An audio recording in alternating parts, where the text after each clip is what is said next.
The year 2020 was not only a terrible, horrible, no good, very bad year, but it was also the beginning of something much more sinister: the Karen apocalypse. What started off as the Y2K bug back in the late 1990s slowly morphed into something much more terrifying as the years went on. At first, it was just a small group of angry middle-aged women whose sole purpose was to get their way by using their white privilege. But as time went on, they grew in numbers and anger until finally, in 2020, they all emerged at the same time. And ever since then, we've been stuck in this hellscape that they created. The Karen apocalypse can be split up into 5 stages, each one progressively worse than the last. The first stage is when they start off as seemingly normal people. They have jobs, families, and lives that appear to be like everyone else's. However, under the surface, there's already signs of the monster that they truly are. When they see police officers, firefighters, or other emergency services personnel, they decide to ignore them and just do whatever it is that they want to do. For example, setting up a barbecue on a total fire ban day in the middle of a drought. As time goes on, these Karens become more and more bold in their ignorance. They start off by littering everywhere and not picking up after their dogs. Then they graduate to things like parking in the handicap spot, even though they don't need to. And eventually they make their way to deciding that traffic laws do unapply to them because they have places to be. But before we move on to the next stage, now's the best time more than ever to mention that none of this is real. This is all satire. Please don't take any of what I'm saying seriously.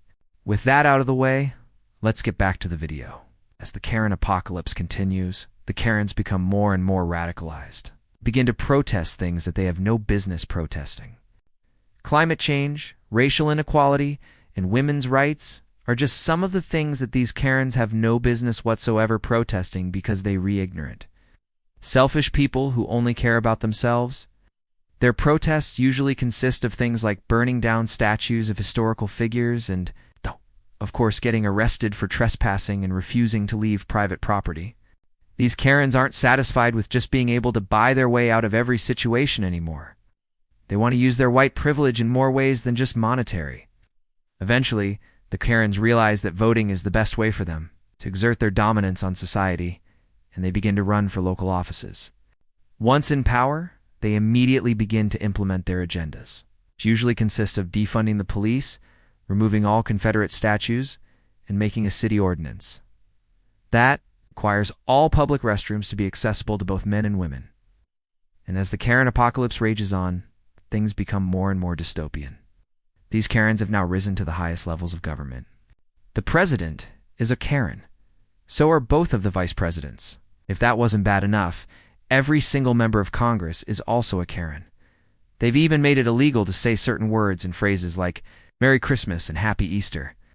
And they've replaced the Pledge of Allegiance with a pledge that says, I pledge to recycle and respect the flag.